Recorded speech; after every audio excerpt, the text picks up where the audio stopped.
well, if I'm going to serve that ad and I don't really expect that person to stop what they're doing, click on it and go into my experience, well, then what is the value of serving that ad? Are they going to see it, remember it, and do a search later? Are they going to bookmark it? Are they going to click on it in another tab and come back to it? And then once you really believe you have an understanding of what's likely to happen with the person, now you can start to craft an experience that is the best possible chance to deliver value. And again, that's just the time and the energy to think about it. It's not as simple as we have the latest and greatest technology that'll put your ad inside of a video game. Let's just go do it because that sounds cool. Welcome to Contrary to Popular Opinion, a podcast hosted by Vujade Digital. In each episode, we bring you provocative topics and novel perspectives around leadership, business, and marketing that defy the norms because exponential growth demands unconventional thinking and visionary action. So open your mind and let's get into this week's episode. Hey everybody, this is Todd. I'm co-founding partner of Vujade Digital. And I'm Kelly McGuire, co-founder of Vujade Digital. Looking forward to getting into today's topics. Today we've got an interesting topic, one that we're faced with often, and I'm sure many of our peers in our industry are faced with often, which is the client that wants the Coca-Cola outcome, but has a budget of something much, much smaller.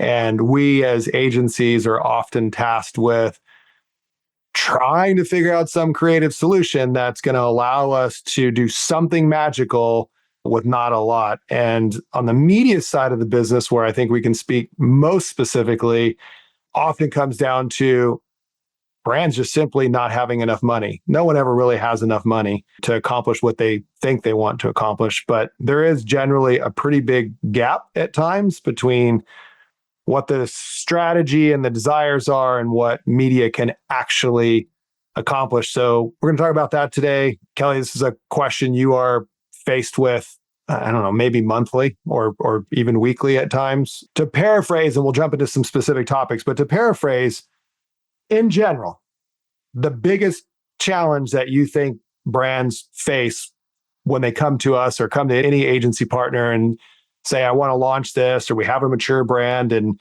we're trying to compete with so-and-so, we're the number 2 or the number 3 challenger, we want to be number 1. You know, what are the immediate things that come to mind that are sort of your knee-jerk responses of, that's great, but? Yeah, I mean, it's an interesting dilemma, and it's one that I do come across a lot, especially when I'm on the conference circuits and I hear these big speaking panels, or you know, we go to talk to clients and we're in pitches and we hear these things that are brought to the table. And it's always a very interesting experience for me when I stop and think. It just comes across my mind of it. It's so easy to say the right things. It's so easy to talk about the latest and greatest, the new and the fancy, and it all sounds really good. But it always strikes me that it doesn't always translate to reality or practicality in terms of what really moves the needle and what makes the difference and where the next dollar should be spent. It's very, very easy to talk about the shiny new object when you have massive budgets where your bases are all covered and you have the luxury of taking swings and potentially having some misses and being able to work things out. When you have everything covered, you can work on the fringes. But there's this practicality of that challenger brand and that startup brand where each dollar needs to have a meaningful impact, or at the very least, a very tangible learning coming from it so that you can move forward. There's a lot less room for error. There's a lot less room for experimenting on the fringes when you don't always have enough budget just to cover the absolute core and the foundational components. And it creates this really interesting dilemma of, I don't want always to have just the very boring vanilla same core fringe stuff. There's nothing sexy. There's nothing super exciting about that. But there's a reason that those are the main channels. There's a reason that those are the foundational components of any good campaign, is because they tend to be what's reliable and what works and what is a sophisticated, mature platform that you can really count on before you get into taking experiments with the latest and greatest TikTok or the latest social trend or the latest content thing. You know, those are really fun and a lot more exciting and very creatively energizing, but they're not necessarily always things that are really reliable in their outcomes and what they do. And so it creates this interesting challenge for us to think about, how do we not come across as boring or unimaginative when we still have to think about what is truly best for the business. And dollar for dollar, if this was our money in our company, where would we truly spend it to get the right outcome and the right yield? And how do we make that as interesting as, again, TikTok shop or something that sounds really good or is the buzzword of the day in the industry and things like that? And that can be that challenge of not coming across as, again, unimaginative or unexperimental, but also that true business consultant of what is the right way that we should spend the dollars versus what just sounds and looks and feels the best and is energizing. Okay, so here I'm going to play the client side. I don't care, Kelly. I've got $1 million to launch my new product, my new widget, and my next nearest competitor's got $5 million in market supporting that. And the people after that have $10 million in market, but I don't care. I want what I want. How are you going to ensure and give me confidence that I can still do something and with that $1 million? There's some gap, right? That you have to say, look, client X, there's a gap. And here's what makes up that gap that your $1 million is not going to get you, that the next client who's spending $2 million or $5 million or $3 million or whatever, but spending more than you, they're getting. How do you sort of narrate that or articulate that to a client that says, I have this money, I need to make a big splash. You know, there's a gap. How do you explain to them, you have to be realistic with your investment? The reality of this investment is that it will only go so far against, say, the competitive set, or only so far to reach a certain amount of a total addressable audience to launch a new product that no one's ever heard from. We still have to help them have confidence as marketers, as agency people, that they can do something, right? But there is a gap. How do you describe how to overcome that gap? So it's interesting. I have a couple of responses to this. I mean, the first response that I think about is, what is the tolerance for risk? How big of a swing are you willing to take? I mean, it's a silly analogy when it comes to baseball, but generally when you take a huge swing trying to hit a home run, your strikeout rate goes up pretty significantly versus your singles, your doubles, your bunts, things like that, right? So you're trying to think about, yeah, you can swing for the fences and you might knock it out of the park, but you also might fall flat and completely strike out on it. And what is that going to do for your business? How much does that budget have to work for you? How big of a risk can you take in that? And so for every Dollar Shave Club video that went viral, there's 1,000 that didn't, that was probably just as good or as well thought or was just as excited about, that didn't take off, right? And so it's just some of these things aren't replicatable. And so you have to identify your level of risk. And what I would say is the right approach is to understand, again, what is your controllable core? And if you're going to take a risk, how do you mitigate that risk as much as possible? How do you make sure that you're not just throwing things against the wall and hoping, but when you take that risk, you are structuring it in a way where you have as much control as possible. You're giving it the best chance. There's that saying around, luck is a byproduct of preparation. So it's, again, you can't control if you get what you want, but you can prepare and you can try and plug as many gaps as you can to say, well, why is this the risk that we're taking? And what can we do to set it up for the best chance at success? Can we make sure we have the right investment behind it, the right research, the right pivot plan? If it's not working the way we want, can we move quickly and move to the next thing? Can we identify what constitutes success? There's a lot of these things where it's like, I want to do a viral video, and it's okay, well, what makes a viral video successful? Do you want a lot of views, or does it need to lead to sales? Like, those can be wildly different levels of success depending on what it is. You could get 10 million views on a video and no sales from it. Was that successful? Like, it's really understanding what it is you're trying to accomplish. And I like to have control. I like to make sure that when we do a marketing initiative, that we have some measure of control and some measure of why we're doing what we're doing, and then trying to back our way into how are we going to go forward with this, and really trying to war game it out. Like, there's a lot of times we try and put ourselves in the shoes of who we're trying to influence and say, why should this work? Why should this be successful? What might we be missing? What is the experience that we're asking people to go through, and how practical and how matching to a realistic experience is that? We've talked a lot about, do we think that someone sees an ad on a website, stops what they're doing, clicks on it, and has now totally gone out of whatever video or article they were reading, and now they're buying a product? It happens, but it's not the most practical expectation of what is likely to happen. So then you have to reevaluate and say, okay, well, if I'm going to serve that ad, and I don't really expect that person to stop what they're doing, click on it and go into my experience, well, then what is the value of serving that ad? Are they going to see it, remember it, and do a search later? Are they going to bookmark it? Are they going to click on it in another tab and come back to it? And then once you really believe you have an understanding of what's likely to happen with the person, now you can start to craft an experience that is the best possible chance to deliver value. And again, that's just the time and the energy to think about it. It's not as simple as we have the latest and greatest technology that'll put your ad inside of a video game. Let's just go do it because that sounds cool.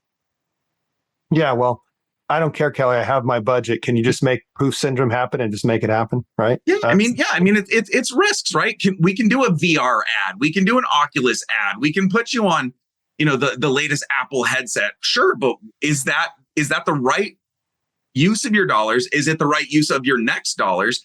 And everything comes with the idea of an opportunity cost. If I spend my time and energy, and most importantly, what we're talking about here is my money on initiative A, that means that's all kinds of resource that's not going towards initiative B, C, or D. And those might be a lot more compelling to the business. Or, it could be the boring, like, hey, my Facebook ads are delivering me a really good ROAS. And I want to do the VR ad, but I'm only taking advantage of 50% of my Facebook opportunity. Maybe I should get to 90% of that before I go to the VR ad. Like, where does the next dollar give me the best thing? And the answer is not always the fun, shiny new thing. Sometimes you have to build up to that of your core stuff and maximize the level of capture you're getting there before you should really move on to the more fun things. Well, yeah, touche. I mean, that is the dilemma. That is the conversation that we have with most advertisers, because rarely do they actually ever have all the money that they need to have in order to market their brands. And so we're usually the bearers of, I don't know, not bad news, but reality news, if nothing else, the reality story. So converse to that, there are examples of brands that, are collaborative with their marketing partners who do have smaller budgets, their challenger brands or their new startup brands. And there have been success stories. We've seen them, we've read about them, we've had some of our own. Are there key things that you think stand out in that conversation, in that relationship, in that effort that you say, these are like the core tenets of, like, if you're going to be a challenger and you have a limited budget, here's 3 things or whatever key things that I think are always top of mind that need to be part of the thinking and the strategy? Like, are there certain things that you think just sort of transcend, whether it's trying to sell a shoe or a new, drink or, whatever product it is? Are there certain things you think brands should just sort of stick to? Yes, absolutely. And the way that I would describe this is, as much as possible, taking advantage of your own unique opportunities. Each brand has some opportunity that you can put media behind to boost or to support versus you relying on the media to completely create. It's that old business tenet of address a need in the market versus create a need in a market. Those are wildly different things. And it's kind of holds true in media, which is we've worked with brands where their product happened to be worn by a Kardashian. Great. That's big news. There's momentum to that. How do I put media to get more eyeballs? How do I maximize that? We've had brands that have been on Oprah's favorite thing. Great. Third-party validation. How do we use media to make sure more people see that, more people are exposed to it, that it's the right thing? We've worked with brands that have friend connections to a celebrity or an athlete. Great. How does that line up with the product? How do we use that in endorsement? We've used things that have a unique opportunity. So each brand, look at the opportunity that you have and then think about how can media boost that or leverage it or tap into that to go further versus let me rely on my media to completely create something out of thin air and make it happen. It can happen. It's just a lot riskier versus you're hedging your bets by saying there's some signal, there's some unique opportunity, there's something about this that should give me a better chance of having this work. And that's what I'm going to lean into. That's what I'm going to plan around. And then the second part I would say is understand your pivot. What do you do if it doesn't do what you expected? Be prepared to, we want to launch this campaign and we want it to do this.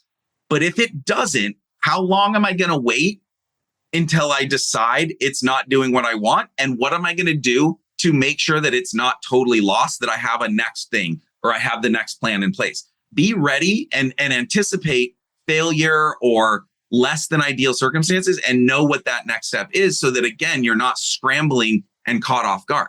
Capitalizing on your opportunities and having as much control and a preparation of reacting to the reality of what happens all sets you up for a lot better outcomes than just, we love this campaign, it's the greatest thing ever, it has to work. There's no way it won't work. Okay, so those are great points on ways of thinking or approaching your thought process on, how, if I've got a limited budget, if I am a challenger brand, a new brand or whatever, here's some core things to be thinking about. We've definitely seen some risk taking or mistakes in the marketplace as well. So converse to that, those are things that you should be thinking about. What are things that you can recall that jump out at you where there's been some maybe epic failures or, really bad approaches to a limited budget and trying to make a splash? Was it somebody taking a big risk, but just didn't really think that risk through and have like you said, a pivot plan? Was it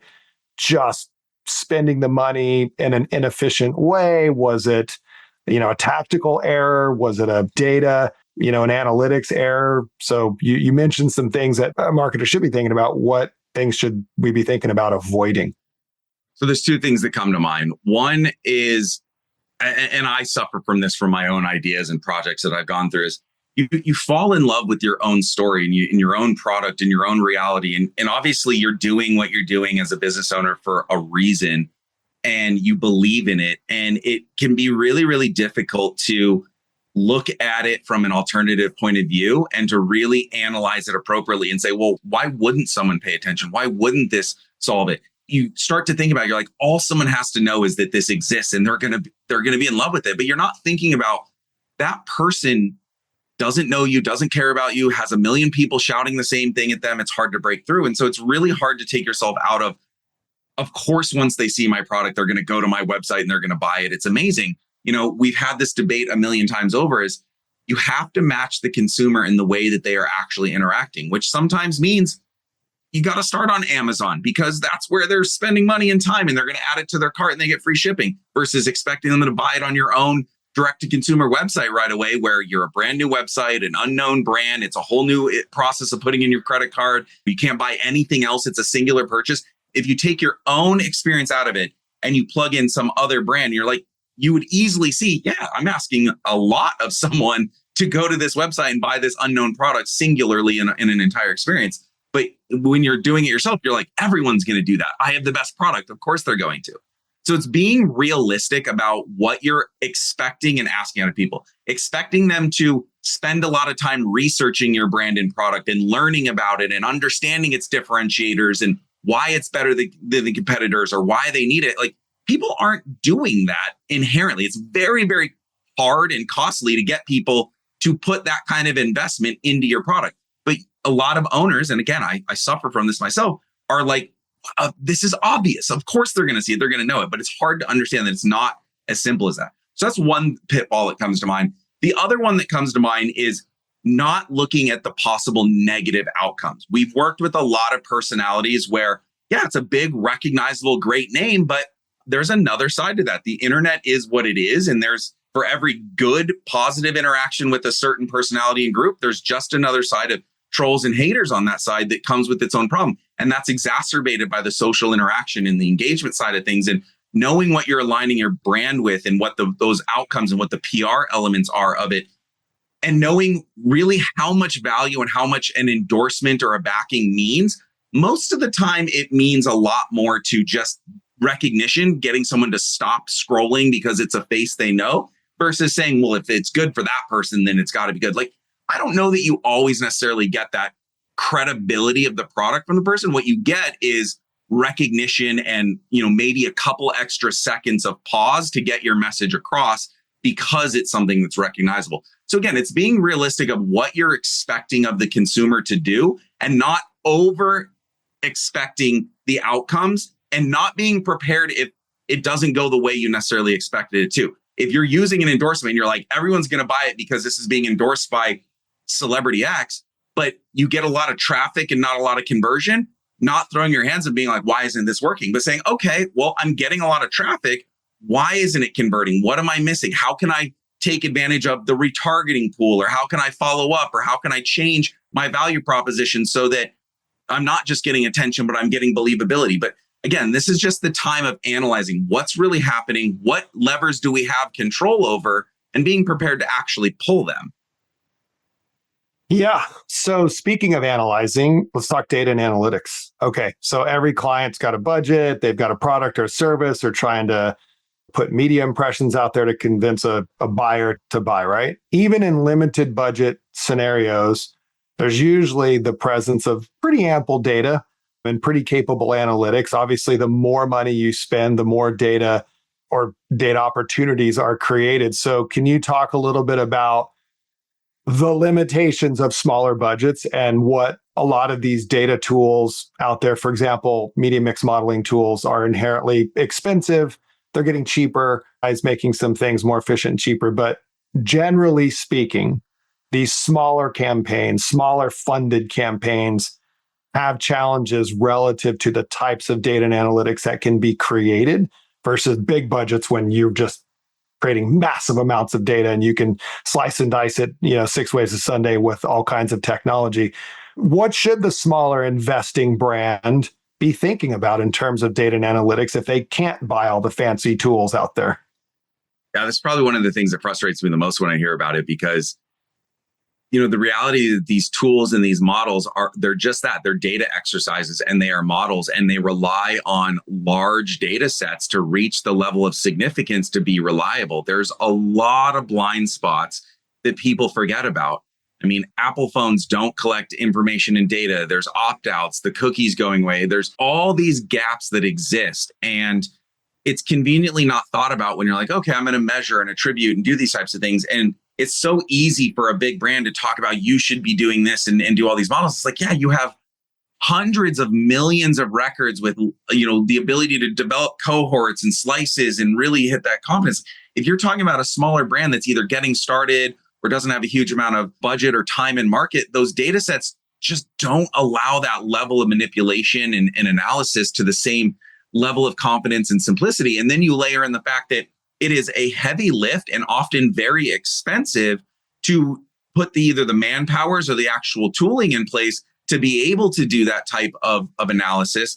And now you talk about a percentage of overall investment. It might be amazing to have that insight, but if 20% of your total budget has to go towards what it takes to get there, is the outcome worth the working media sacrifice to get in there? It's one thing if it's 5% of your budget because you're talking about huge numbers, but if it costs $500,000 for the technology and the tool and the time or something, and your total budget is $2 million, I don't know if that's the right ratio of investment to be wanting to go down. But you get people excited of, hey, I've heard this is possible, without the practicality of, is it sensible for my business and my outcomes, no matter how cool it would be to have it?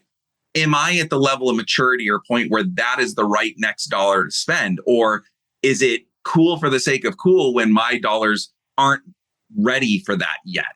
And it's knowing that balance and knowing, if I get that, am I going to get outcomes that improve my reality more than if I spend those dollars in a different way?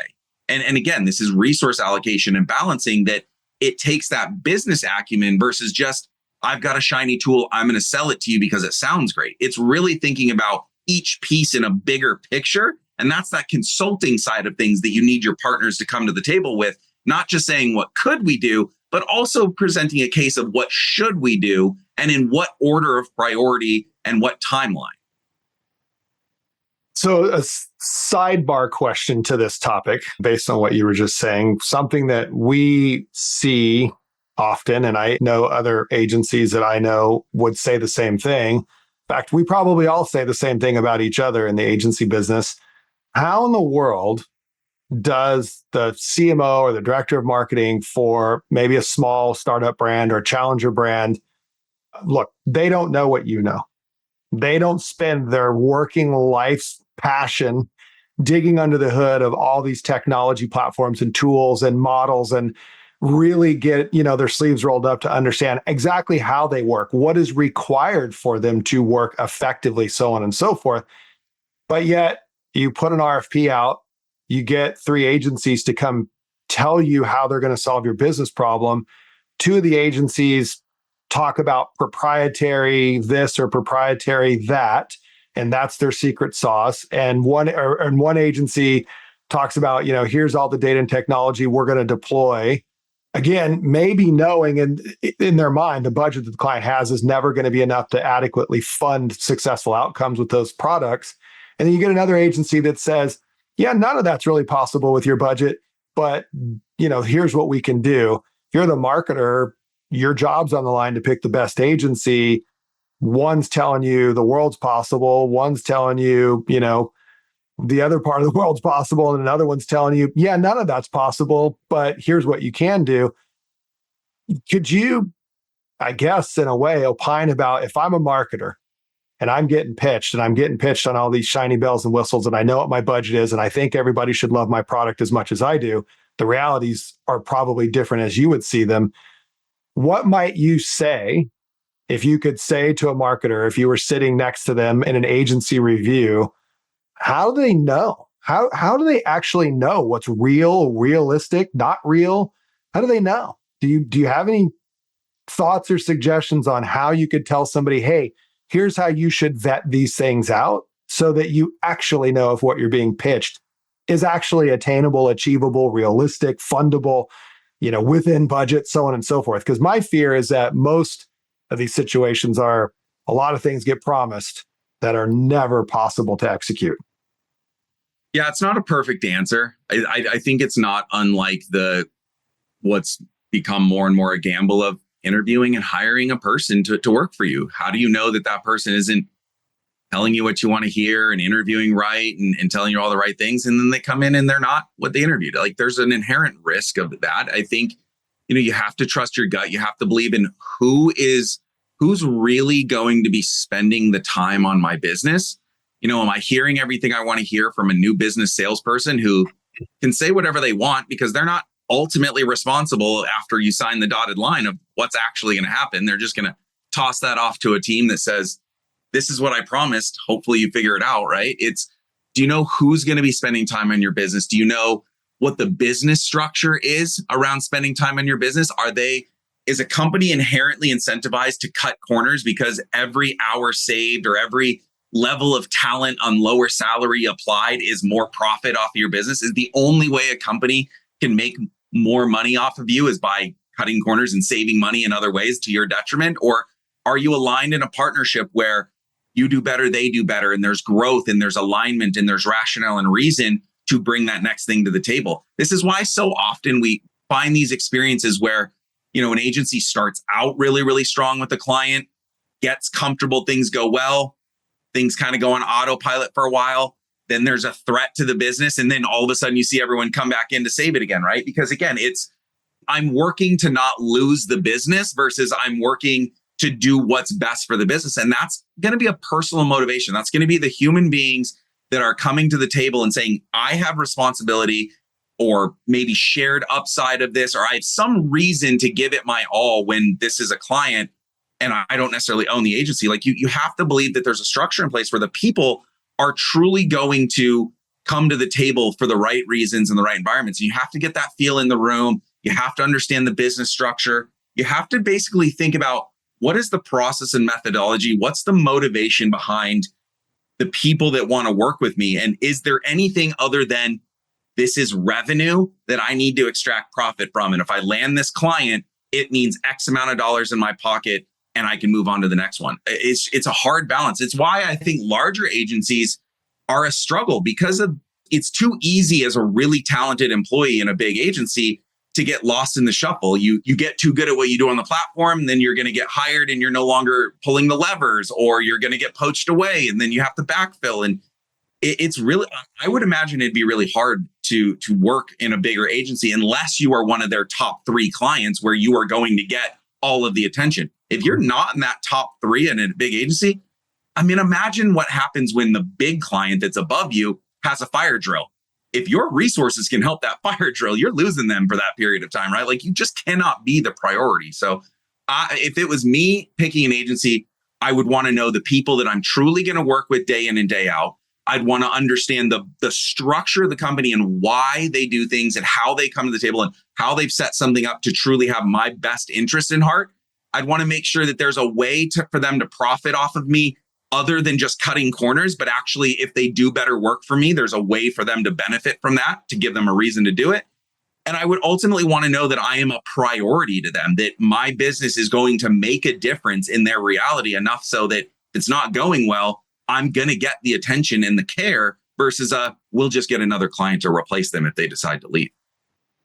Well, I think that's a great answer. And I think if there's any marketers that are listening to this and they want to ask Kelly or hire Kelly to help them vet their agency search out, hopefully Kelly's going to be the mean guy in the room, no doubt, the tough guy in the room to impress. Look, it's going to be hard for small brands to cut through, but there are creative ways. We've talked about some of them today. They're very practical. There's no magic sort of unicorns or magic buttons that, can help these brands that have to just get started. You just got to get started, but you have to do it in a very methodically smart way. There's a lot of stuff out there that can distract brands, shiny bells and whistles, as we talked about, that can distract a marketer and distract an effort from achieving, more realistic success. So it takes a lot to vet through that. Hopefully today's conversation will help some of you listening think through how to vet through some of these things, because none of us have enough money to do everything in the world. But sometimes there's really creative ways and good people that can help you do things that will ultimately result in a success. So Kelly, any just last minute final thoughts? You covered kind of how to build these relationships and what makes them important. There's a particular brand that you and I have shared recently that's a VC funded, food product brand. And they started off with a very small budget in a highly competitive space. Maybe as an example, do you have final thoughts on why was that a success in that particular case?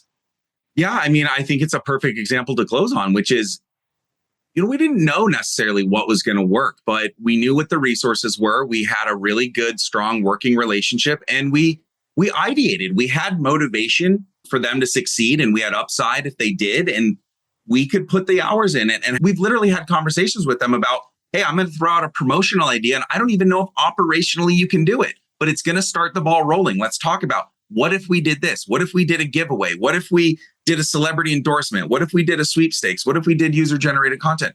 And again, we're not in a position where we're just being told, I want you to buy ads and I want this ROAS.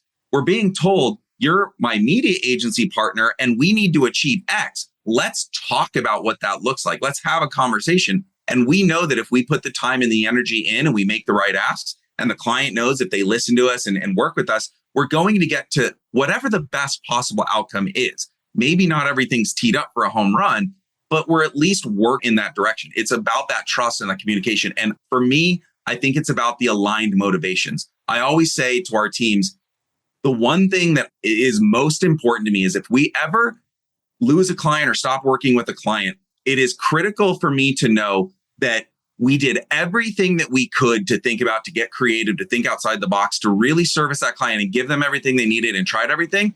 And to be as confident as we possibly can that if we do lose that client and they leave us and they go somewhere else, that within any realm of possibility that they are not going to go hire someone else that is going to magically have done something that we just couldn't figure out or didn't try. That we truly, from the bottom of our hearts, believe that we turned over every stone and did everything we could, and it just simply was not getting them where they want. And that it's not because we ran out of hours or we didn't think about it enough or it wasn't a high enough priority. If we lose something, it's because it just simply wasn't a fit or it wasn't ready for us. It's important to know that you're putting it in and that there's a passion level of that. I love that. Spoken truth and passion. As our show says, contrary to popular opinion, not everybody is going to believe in our opinions, and we may even offend some people here and there, but that's okay. That's what we're here for, to just start a conversation.